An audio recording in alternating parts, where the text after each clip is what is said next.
सभी शिक्षक साथियों को मेरा नमस्कार। मैं अपने YouTube चैनल पर आप सभी शिक्षक साथियों का हार्दिक स्वागत करती हूँ। साथियों, आज के इस वीडियो में बात करेंगे उत्तर प्रदेश बेसिक शिक्षा परिषद के नियंत्रणाधीन मान्यता प्राप्त प्राथमिक विद्यालयों में कक्षा 1 से 5 तक शैक्षणिक कार्यों के लिए समय अवधि एवं कार्य निर्धारण के बारे में। अब कोविड के बाद जब विद्यालय पुनः खुल रहे हैं, तो पुनः खुलने पर विद्यालयों के लिए समय सारणी संबंधी महत्वपूर्ण निर्देश, संयुक्त कक्षा में शिक्षण कार्य कैसे कराएंगे आदि के बारे में विस्तृत दिशा निर्देश प्रेषित किए गए हैं। आइए देखते हैं स्क्रीन पर इस शासनादेश को।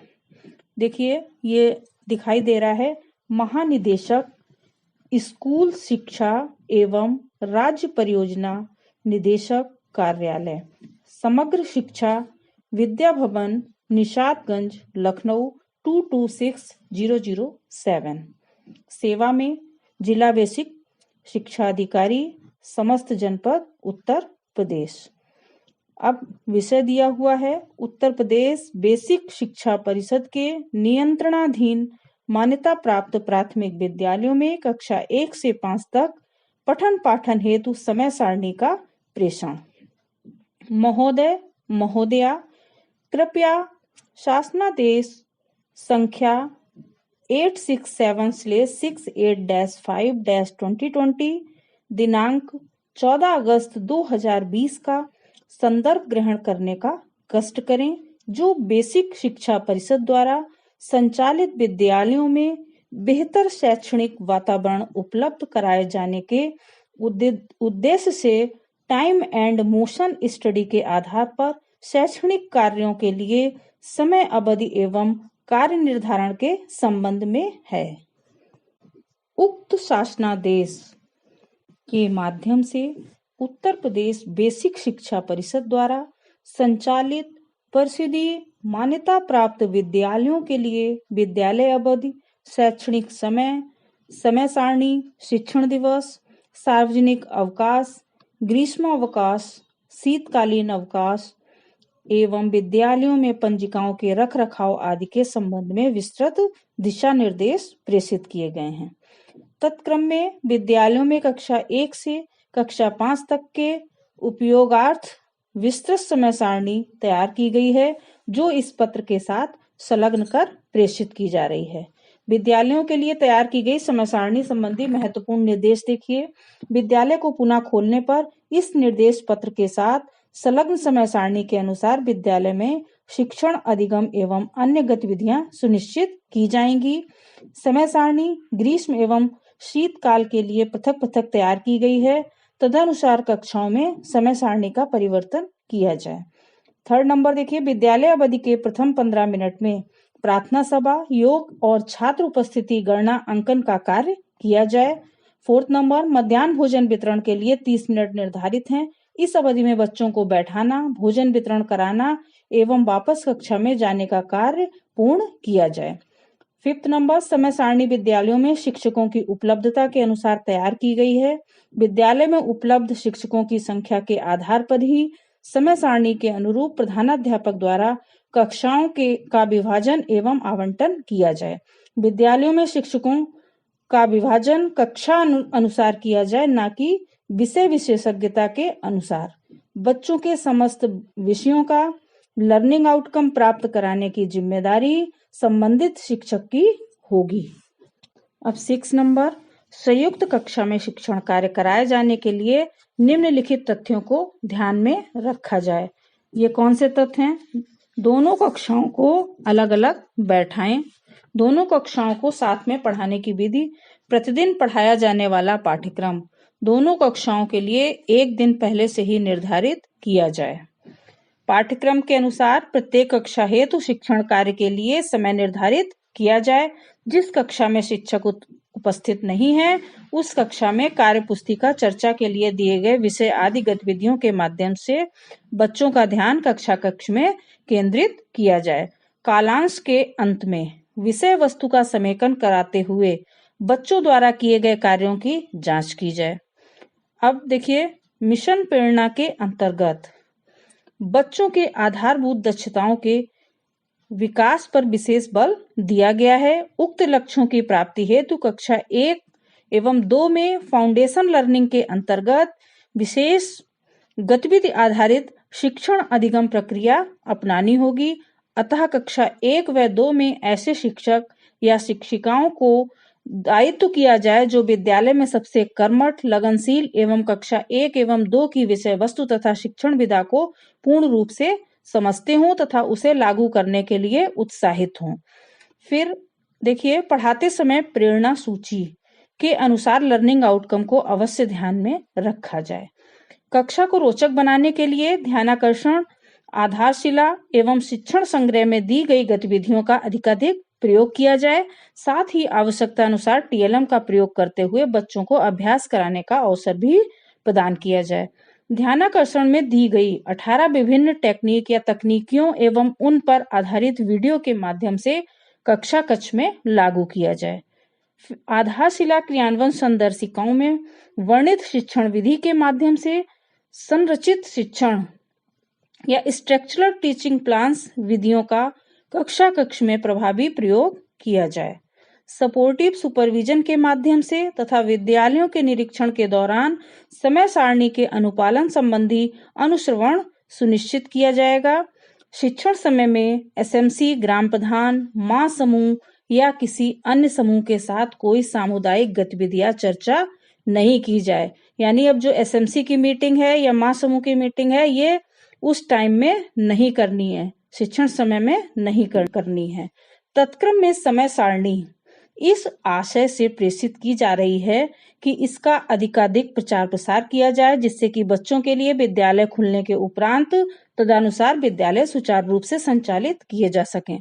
राज्य परियोजना कार्यालय स्तर से मुद्रण के उपरांत उक्त समय सारणी एवं वितरण के निर्देश प्रेषित किए जाएंगे। उक्त के संबंध में अपने स्तर से जनपद के समस्त खंड शिक्षा अधिकारियों एवं प्रधानाध्यापकों को अवगत कराते हुए तदनुसार निर्देशित करने का कष्ट करें। उच्च प्राथमिक विद्यालयों यानी कक्षा 6 से 8 में पठन पाठन हेतु समय सारणी बाद में प्रेषित की जाएगी। भवदी विजय किरण आनंद, राज्य परियोजना निदेशक। अब जो है ये देखिए प्रतिलिपि दी हुई है कि किनको आवश्यक कार्रवाई हेतु प्रेषित किया गया है। तो अपर मुख्य सचिव बेसिक शिक्षा उत्तर प्रदेश शासन लखनऊ, निदेशक मध्याह्न भोजन प्राधिकरण उत्तर प्रदेश लखनऊ, जिलाधिकारी एवं अध्यक्ष जिला शिक्षा परियोजना समिति समस्त जनपद उत्तर प्रदेश, निदेशक बेसिक शिक्षा उत्तर प्रदेश, निदेशक राज्य शैक्षिक अनुसंधान एवं प्रशिक्षण परिषद उत्तर प्रदेश लखनऊ, मुख्य विकास अधिकारी समस्त जनपद उत्तर प्रदेश। इसके बाद ये देखिए रिवाइज टाइम टेबल लगा हुआ है। कक्षा 1 और कक्षा 2 का सेम है। शीतकाल के लिए ये टाइम टेबल है, जिसमें 9 से 9:15 तक प्रार्थना सभा, योग और छात्र उपस्थिति गणना के लिए किया जाएगा प्रतिदिन। 9:15 से 9:55 और 9:55 से 10:35 और 10:35 से 11:15, यानी ये 3 पीरियड जो हैं वो हिंदी के दिए गए हैं। इसके बाद में 11:15 से 11:55 तक गणित का 1 पीरियड। इसके बाद मध्याह्न भोजन होगा 11:55 से 12:25 तक। इसके बाद फिर 2 गणित के पीरियड और होंगे जो 12:25 से 1:05 और 1:05 से 1:45 तक रहेंगे। इसके बाद 1:45 PM से 2:20 तक ये जो है अलग अलग होगा इसका टाइम टेबल। बाकी हिंदी गणित सारे वीकडेज में इसी तरीके से होगा। इसमें देखिए 1:45 से 2:20 वाला जो पीरियड है, इसमें सोमवार को अंग्रेजी होगी, मंगलवार को पुस्तकालय, फिर बुधवार को अंग्रेजी, फिर गुरुवार को पुस्तकालय और शुक्रवार को अंग्रेजी और शनिवार को पुस्तकालय, यानी अल्टरनेट चलेगा, एक दिन इंग्लिश और एक दिन लाइब्रेरी। इसके बाद 2:20 से 3 बजे तक सह पाठ्यक्रम छात्र कौशल विकास, चित्रकला, खेल, नाटक, संगीत आदि के लिए टाइम दिया गया है। तो कक्षा 1 और कक्षा 2 की सेम समय सारणी है। इसके बाद देखते हैं कक्षा 3 की समय सारणी को। देखिए स्क्रीन पे आपको कक्षा 3 की समय सारणी दिखाई पड़ रही है। इसमें भी वही है, 9 बजे से 9:15 प्रार्थना सभा, योग, छात्र उपस्थिति गणना के लिए दिया गया है। इसके बाद हिंदी का पीरियड सारे वीकडेज में है, सोमवार से लेके शनिवार तक। उसकी जो टाइमिंग है वो 9:15 से 9:55 और 9:55 से 10:35, यानी 2 पीरियड हिंदी के कक्षा 3 में पर डे होंगे। इसके बाद 10:35 से 11:15 और 11:15 से 11:55 ये 2 पीरियड हमारे गणित के होंगे और पर डे होंगे कक्षा 3 में। इसके बाद 11:55 से 12:25 तक मध्याह्न भोजन होगा। फिर 12:25 से 1:05 तक पर डे पुस्तकालय के लिए दिया गया है कक्षा 3 में ये टाइम। फिर 1:05 से 1:45 सह पाठ्यक्रम छात्र कौशल विकास यानी खेल, चित्रकला, नाटक, संगीत के लिए। इसके बाद 1:45 से 2:20 तक मंडे ट्यूसडे अंग्रेजी का पीरियड होगा। वेडनेसडे को संस्कृत, गुरुवार और शुक्रवार को फिर अंग्रेजी और शनिवार को जो है वो संस्कृत का पीरियड होगा। इसके बाद 2:20 से 3 बजे जो है वो 4 दिन, वीक में 4 दिन, सोमवार, मंगल, बुध और गुरुवार को ईवीएस होगा और शुक्रवार शनिवार में शुक्रवार को संस्कृत और शनिवार को अंग्रेजी का पीरियड होगा। तो इस तरीके से ये कक्षा 3 की समय सारणी है। कक्षा 3 में प्रतिदिन हिंदी के लिए 2 पीरियड और प्रतिदिन गणित के लिए 2 पीरियड हमको दिए गए हैं। इसी तरीके से देखिए कक्षा 4 का टाइम टेबल आपकी स्क्रीन पर दिखाई पड़ रहा है। इसमें भी 9 से 9:15 तक प्रार्थना सभा, योग, छात्र उपस्थिति गणना के लिए। फिर 9:15 से 9:55 और 9:55 से 10:35 ये 2 पीरियड हिंदी के लिए दिए गए हैं और पूरे वीकडेज में दिए गए हैं, सोमवार से शनिवार तक। इसके बाद 10:35 से 11:15 और 11:15 से 11:55 तक ये गणित के पीरियड भी पूरे वीकडेज के लिए दिए गए हैं। इसके बाद मध्याह्न भोजन होगा आपका 11:55 से 12:25 तक, यानी आधा घंटे का ये मध्याह्न भोजन है।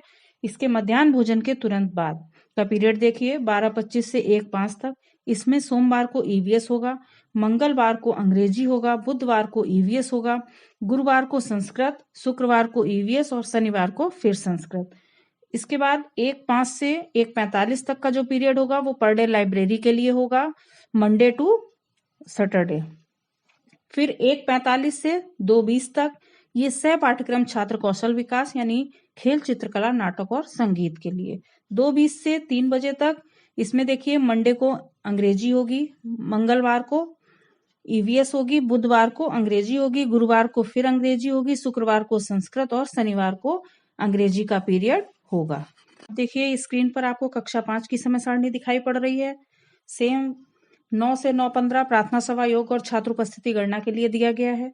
9:15 से 9:55 और 9:55 से 10:35 ये पर डे 2 पीरियड हिंदी के लिए दिए गए हैं और 10:35 से 11:15 और 11:15 से 11:55 तक ये 2 पीरियड पर डे मैथ के लिए दिए गए हैं कक्षा 5 में। इसके बाद 11:55 से 12:25 तक मध्याह्न भोजन होगा। फिर 12:25 से 1:05 तक मंडे को ईवीएस होगा, मंगलवार को अंग्रेजी होगा, बुधवार को फिर ईवीएस होगा, गुरुवार को संस्कृत होगा, शुक्रवार को ईवीएस और शनिवार को फिर संस्कृत। 1:05 से 1:45 पे जो होगा वो पर डे लाइब्रेरी के लिए होगा। 1:45 से 2:20 तक ये सह पाठ्यक्रम छात्र कौशल विकास, ये खेल, चित्रकला, नाटक और संगीत के लिए। 2:20 से 3 बजे तक ये मंडे को अंग्रेजी, फिर मंगलवार को ईवीएस, फिर बुध को अंग्रेजी, गुरु को अंग्रेजी, शुक्र को संस्कृत और शनिवार को अंग्रेजी का पीरियड हो। तो देखिए ये कक्षा 4 और 5 का टाइम टेबल लगभग मतलब सेम है। जिस तरीके से उसमें पीरियड दिए गए हैं उसी तरीके से कक्षा 5 में। तो ये शीतकाल के लिए हमारा समय सारणी दी गई है। ग्रीष्मावकाश की और जो ग्रीष्मकाल के लिए समय सारणी है इसी तरीके से होगी, इसी तरीके से सारे पीरियड होंगे। इसमें जो 9 बजे से टाइमिंग स्टार्ट हो रही है वो 8 बजे से होगी। सेम उसी तरीके से टाइम टेबल उसका भी दिया जाएगा। तब तक आप जो है ये टाइम टेबल निकाल के इसको अपने विद्यालय में चस्पा कर सकते हैं और इसी के हिसाब से शिक्षण कार्य किया जाएगा।